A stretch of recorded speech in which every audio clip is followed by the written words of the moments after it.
Let's get to it. We got Bad Turks edition, okay? This segment of the broadcast is going to be about Turkish Americans, okay? Not all Turkish Americans are obviously, you know, intellectual titans, people that are principled, honest actors who are dedicating their entire lives to the honorable cause of spreading the truth about pussy in the car cinematic universe, okay? Not every single Turk is like me, because if you only watch me, you're probably like, my love Turkish people, dude. They're so sick. They're so open-minded. They're so woke. That's not true, my friend. There are a lot of bad Turks out there, okay? It pains me to say this. And today, we are going to talk about two of them. Enes Kanter, or now known as Enes Kanter Freedom, and also Dr. Oz. Both of them are making money moves in the political sphere. And Enes Kanter especially is going full grift on the main. So let's take a look.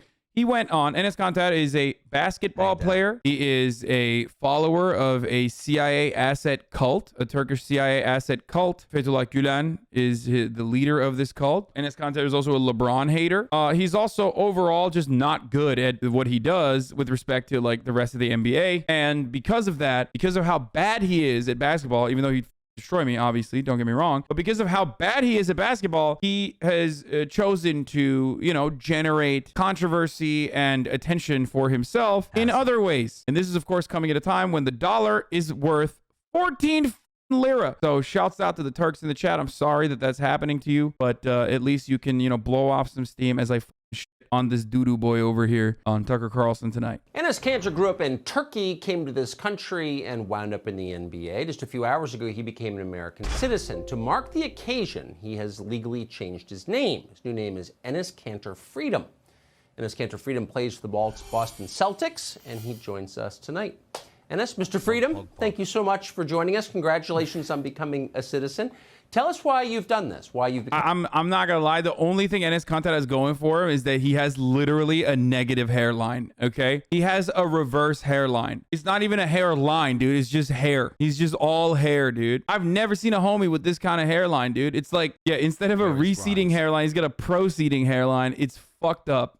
Thanks for having me, Mr. Carlson. You know, I think I can just easily say that this is the greatest day in my life. You know, it was my dream the first day I stepped into America. And, you know, after I get my green card, obviously it's been a rough 6 years because Turkish government revoked my passport and put my name on Interpol list. But I think, you know, I wanted to do it because Didn't he originally want to change his last name to Gülen, by the way? What happened, coward? Why'd you change it to Freedom? He literally is just like, I will suckle on whatever I can, okay? I'll do anything I can to get fucking clout. It's just so... Oh, I hate him. I hate him so much, dude. He just sucks so bad. Fethullah Gülen, and I have to fucking repeat this every time I talk about this. Fethullah Gülen is a Muslim cleric who is also a CIA asset. He has a fuckload of Turkish Muslim schools all around the world, including here in America. I believe he has 150 just in the United States alone. He's very, very prolific, okay, with his madrasas that he builds all around the world. The reason why he's able to do all of this is because America believes that he promotes a more tolerant version of Islam, because the prior people that they funded, the fundies of Islam, the Wahhabist extremists, are a little too spicy for America now, right? So they are now doing the exact same thing that they did with the Wahhabists to now fucking fund the Fethullah Gülen type of Islam, which is still going to bite America in the ass once again. But ultimately, it doesn't even matter because like that continues a never-ending cycle of violence for America to sell more guns and yada yada yada. But yeah, Fethullah Gülen is also responsible for the coup d'etat that happened in Turkey, and also in Turkey he is used as like the cudgel, the enemy, and Erdogan says everyone and anyone is a Fethullah Gülen supporter when he wants to jail them inappropriately, even though Fethullah Gülen did have a splinter government operating, a parallel state, if you will, operating within the Turkish government. Isn't he better than Erdogan? Fuck no. And I fucking hate Erdogan. Erdogan's the reason why I don't go back to Turkey. But of course not. Why the fuck would I prefer literally a dude from the exact same fucking upbringing, but this time an American asset, over a dude from that upbringing who at least is not like a CIA asset, okay? And that's the reason why I despise Enes Kanter, because he literally is a Fethullah Gülen supporter. He went to Samanyolu, okay, in Ankara too, for the record, and that's a Fethullah Gülen school. So of course he's a Gülenist. Remember first time I came to America, you know, one of my teammates, it was back in 2009, one of my teammates criticized the president. And I turned around and I told him, I was like, dude, what are you doing? They're gonna throw you in jail. And he told me, he started laughing and said, this is America, don't worry about it. You are not in Turkey anymore. Dude, I did. Oh, this is America, bro. Very shocked. Fuck off, but, dude. You know, the reason I wanted to do it because this, you know, from day one, America gave me a home. American people opened their arms, give me a warm welcome. And I wanted to do it because I wanted to call somewhere where I can feel like this is my home now. And it is the greatest feeling that I ever had. Oh, that's just wonderful. I wish we had so many more people like you who are as grateful to be here as you clearly are. How have your teammates responded? Do you think they're as grateful to be Americans as you are? Do his teammates like this guy? Because he just sucks. He has no fucking personality. Kanter spoke out against the child labor going on into Nike shoes, apparel, and the Uyghur genocide, though. Dude, that's fucking bullshit, dude. Okay, so did Tucker Carlson. Do you think Tucker Carlson's a good guy? Or do you think they're using that as a fucking talking point? Explain to me, please. Yeah, so did fucking Mike Pompeo, dog. What's up? People are so fucking stupid, dude. People are like, oh, someone said China bad. Okay, so does 99% of Americans, dude. So what's up, dude? Are you now going to be like, Tucker Carlson is actually, you know, a beacon for calling out human rights abuses? And also, Enes Kanter literally is like unconditional support to Israel. Uyghur genocide, but also unconditional support to Israel. Like, them Palestinians need to shut the fuck up and just get bombed, you know? So what's up? If you say China bad all day, okay, every day, and then you never speak out for Palestinian rights, you're not a fucking principled humanitarian. What the fuck are you talking about? You are basically the asset of the State Department. You are just doing State Department agitprop. That's all you're doing. Anyway, let's keep going. I mean, my teammates actually, you know, were really happy for me because they knew the struggle that I had the last, 6 years. You know, it was a funny joke in the beginning because they were calling me Mr. Freedom, and now it became a reality. Why can't anyone say they're uninformed about a topic and not spew BS for brownie points? I think Enes Kanter's situation is like, he's a dumbass, certainly. He's not a very smart person, obviously. But also on top of that, he's a bit of a grifter. I think with like LeBron and other people like that are like afraid of saying something about China, they're afraid of it because it'll cause them material harm. You know what I mean? They're just like worried that they won't be able to get deals with China or whatever the fuck. And it'll hurt the NBA overall. So that's why they like shut the fuck up and are worried about speaking out against it. That's it. There's so much money to be made in China, and that's the reason why they don't say anything. But other than that, on issues that they can make a change, or at least like functionally make a change or say something about it, they're very outspoken. Not disagreeing, but what's the difference? Well, the difference is it's normal to not know anything about fucking China and not fully understand a complex situation. Whereas it's not all that, because like it's not like LeBron was like unconditional support to fucking Mao and Xi Jinping. He just said, I don't know what the fuck's going on there.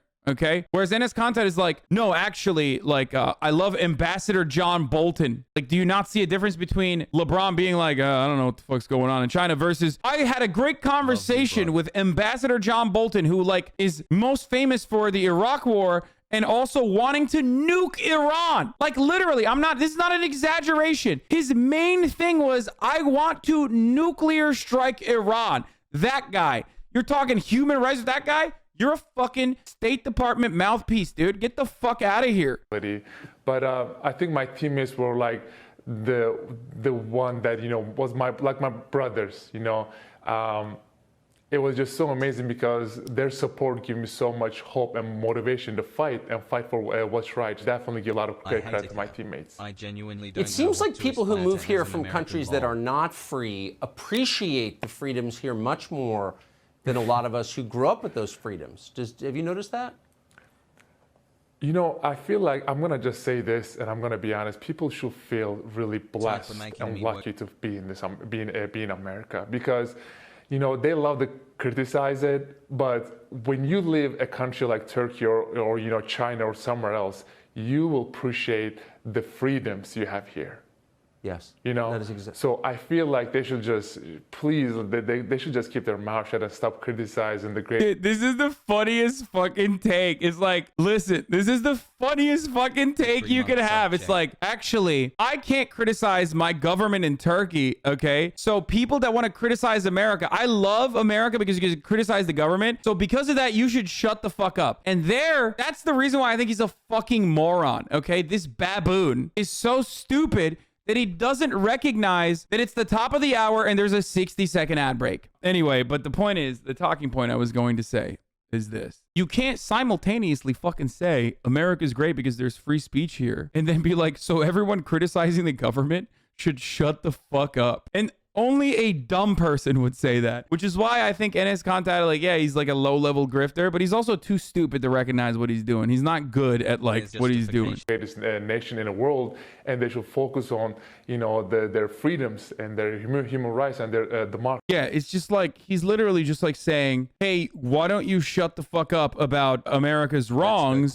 and hyper focus on America's freedoms, which of course ironically is, you know, one of the main freedoms is being able to fucking criticize the government, which, you know, he doesn't want you to do. Democracy. So this is, America gave me everything I have. So I definitely appreciate the United States of America. That's how I feel. We're putting up a picture of one of your sneakers on the screen here. Tell us what this is. What's on there? I cannot see the picture right now, but if you tell me what it is, I will tell you the story about it. It says, one says free something. My eyes are bad. So, Free something. free the Uyghurs. Stop genocide. Stop genocide, rape, and slave labor. Yes. Well, obviously, you know, someone had to do it. I'll be honest with you. There are so many, you know, athletes, so many actors, so many celebrities out there who are scared because if they criticize China, obviously they will be affected. You know, their endorsement deals, their Stop genocide and torture. Does he know what the country he's currently worshiping does? Yeah, literally. Like, bro, the reason why I always find this so funny is because it's like, dog, Chinese people don't even have a say in what the fucking Chinese government does. So like, you're literally telling people to shut the fuck up about like criticizing America, a country that you're saying theoretically should listen to its citizens. And that's why it's better than all these other countries. And then you turn around and you're like, but also, yeah, why are people not criticizing China? Because what the fuck can they do? They can't do shit. They can't even change the politics in America, okay? contract or their, you know, their money will be affected, and they're scared to say anything. But to me, you know, human rights, democracy, and freedom is way more important than everything they can offer me. You know, morals. Better than bum-ass LeBron, to be honest. Dude, LeBron haters are so pathetic sometimes that they literally fucking defend Enes Kanter. Like, bro, if you're finding yourself defending Enes Kanter, who is like on the opposite side of like the NBA player spectrum as LeBron, if LeBron is like one of the top players in the fucking league, if not the best, clearly, you know, maybe not the best anymore, but still one of the best, a legend in his own right. How the fuck are you going to turn around and be like, actually, Enes Kanter is like so much better? Like, why? If Enes Kanter was good, he wouldn't have to wear these fucking ugly ass shoes, okay? He wouldn't have to go on the Tucker Carlson broadcast. He'd be fucking caked up. He'd be face deep in some fucking blow every goddamn night, snorting cocaine off stripper titties, you know, fucking every OnlyFans model out there in whatever city he's in. But instead, he's like, I love being American citizen. I changed my last name to Freedom. It's so good. I love America. No genocide in America. Only genocide in China. That's what the fuck he's doing. Because he's bad. He's bad at basketball. I want to save American democracy. Or sorry, not American democracy. American democracy, very real and very good. Values and principles are the most important thing in life. So to me, I wanted to stand up for my Muslim brothers and sisters who are in, you know, concentration camps, are getting tortured and raped every day. And I don't care whoever said which organization or which company. Bro, the Associated Press literally said, not like a fucking, not exactly known as like a pro-China outlet, but even the Associated Press quietly fucking wrote an article that didn't get a lot of coverage in mainstream media about how like, okay, well, you know, all the concentration camps have been closed now. Like all the re-education camps are closed now in fucking Xinjiang. And it's like very different vibes in Xinjiang. And now, you know, it's the tourism hour. Hasan pulling off a Colin Kaepernick. He's bad at football. Yeah. The difference between Colin Kaepernick and Enes Kanter is that like he actually is very bad at basketball. And secondly, Colin Kaepernick was defending a good message, okay? He was advocating for a good message, and he got fucking blackballed from the NFL for it. Whereas Enes Kanter, because he's going along with the hierarchical, like with the American hegemonic thought of just simply being like, all of America's adversaries are in the wrong, but America is the greatest country on earth and everybody should shut the fuck up. He gets to go on Tucker Carlson's broadcast, and he also gets to stay in the NBA. How can you make this comparison without recognizing how fucking stupid it is? It's ridiculous. It's not like he's fucking blackballed, you dumb bitch. He got an American citizenship. He's on the Tucker Carlson broadcast, and he's wearing the ugliest shoes known to man. That's the difference. When you are a cuck to the American hegemonic thought, when you are a propaganda mouthpiece for reactionary conservatives, you don't have your livelihood threatened. That's the fucking point. Colin Kaepernick, on the other hand, well, he's done. He's out. He's over. It's over. How can you not see those differences? I don't care about any of that. I care about to be the voice of all those innocent people out there who don't have a voice. Oh. If you have any siblings, tell them to come, please. And it's freedom. Great to see you tonight. Anyway, we are now moving on to the second shitty Turk, Dr. Oz. I think Dr. Oz, Mehmet Öz, was actually a real doctor at some point. I know my grandfather knows his dad, and of course I am openly. Isn't John Fetterman running for Senate? If you want to know who I'm in support for a fucking Senate seat in Pennsylvania, this is the man. This is the legend. I should have him on to fucking shit on Dr. Oz as a Turk. Okay, let's just fucking get back to Dr. Oz. So Dr. Oz is a real doctor, or was a real doctor. His dad was a prominent doctor as well. And then he decided, you know, fuck this doctor shit. I'm just going to peddle fake cures on television and make a lot of money, which he did. And his fake cures were so fucking gnarly that it got the Senate to investigate him. It got Congress to investigate him. So that's the guy that we're talking about. My parents came to America to find a better life, and they did. I attended great universities, raised a family, and became a successful surgeon. I invented a heart valve that saves thousands of lives. Then I started a TV show to advocate for you taking control of your health, and took on the medical establishment to argue against costly drugs and skyrocketing medical bills. But COVID has shown us that our system is broken. We lost too many lives, too many jobs, and too many opportunities because Washington got it wrong. They took away our freedom without making us safer and tried to kill our spirit and our dignity. As a heart surgeon, I know how precious life is. Pennsylvania needs a conservative who will put America first. One who can... Dude, that's so funny, Dad! Shut the fuck up, bitch! Oh! He's such a fucking clown, dude. He's not gonna win, dude. Are you kidding me? He's gonna win? Get the fuck out of here. He's gonna win. No shot! Can reignite our divine spark, bravely fight for freedom, and tell it like it is. That's why I'm running for Senate. As a Pennsylvanian, I know these fucking nut jobs out here will vote for him. Bro, he sucks. If he no shot, dude.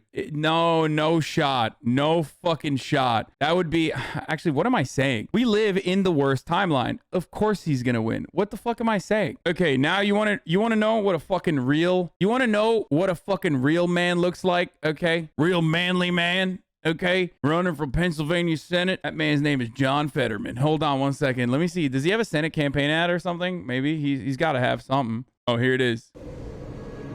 There's a lot of great towns in Pennsylvania. I love this ad, dude. I came to Braddock, 20 years ago because I wanted to work and fight against the inequality that I saw raging in this country. Braddock was a marginalized, wholly abandoned community.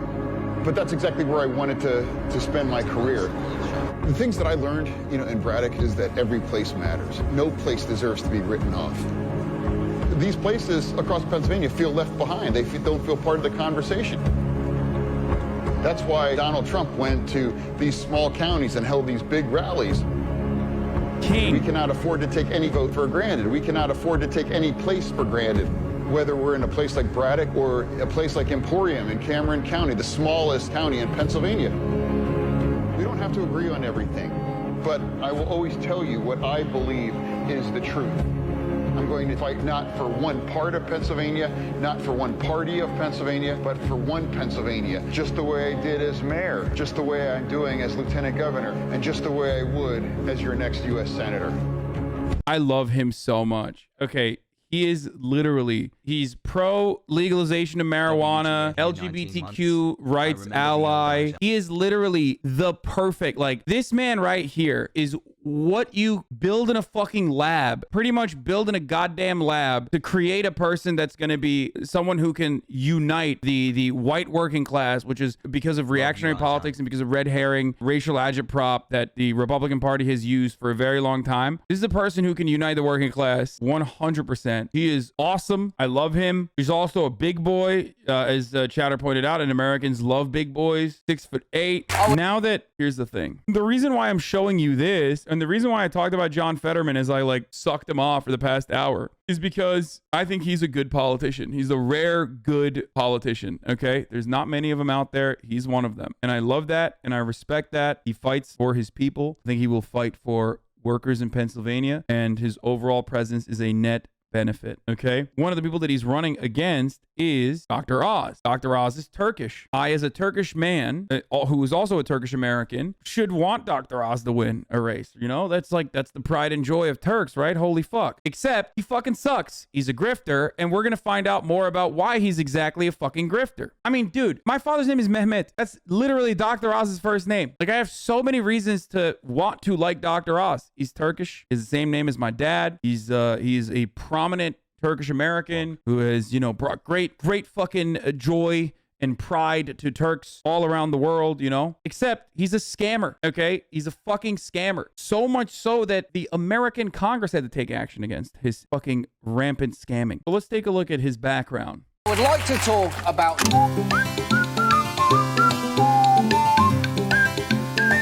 Dude, America loves grifter con men so much. It is fucking bananas. We love hugging and kissing our grifters so much. It's like, if you want to be a successful grifter, come to America, dude. We will hug you. We will kiss you. We will love you. Oh my God. I mean, one of them became a president. Like, it is so wild. I will forever talk about how Andrew fucking Wakefield, the charlatan Andrew Wakefield in the UK was, I guess, disdoctored, however you would fucking say it. And now he has like a prominent life living in a fucking compound in Austin, dating fucking models. He's like one of the most like famous anti-vaxxers. In the UK, they were like, all right, bro, we're fucking up, yeah? Fuck this guy. He's no longer a doctor, yeah? Get him out of here. Get him out of here, yeah? And then he fucking came to America, and now he's just killing it, dude. He can't be a doctor in the UK, but he can come to America and make way more money being an anti-vaxxer psycho. Women in trashy dresses throwing wine in each other's faces. Look! Okay, this stuff sucks. All right. His end thing is so cheesy. Here, I'll just run this real quick so you'll get caught up. I've talked about this already a bunch of times. I'm all in on John Fetterman. But he's already facing criticism. Oz is a longtime resident of New Jersey, not Pennsylvania, but reportedly says he's voted in the state for the past year. Oz rose to fame with his frequent appearances on the Oprah Winfrey Show before launching his own long-running daytime program. If your health is as strong as it seems from your review of systems, why not share your medical records? Later advising President Trump as a member of his Fitness and Nutrition Council.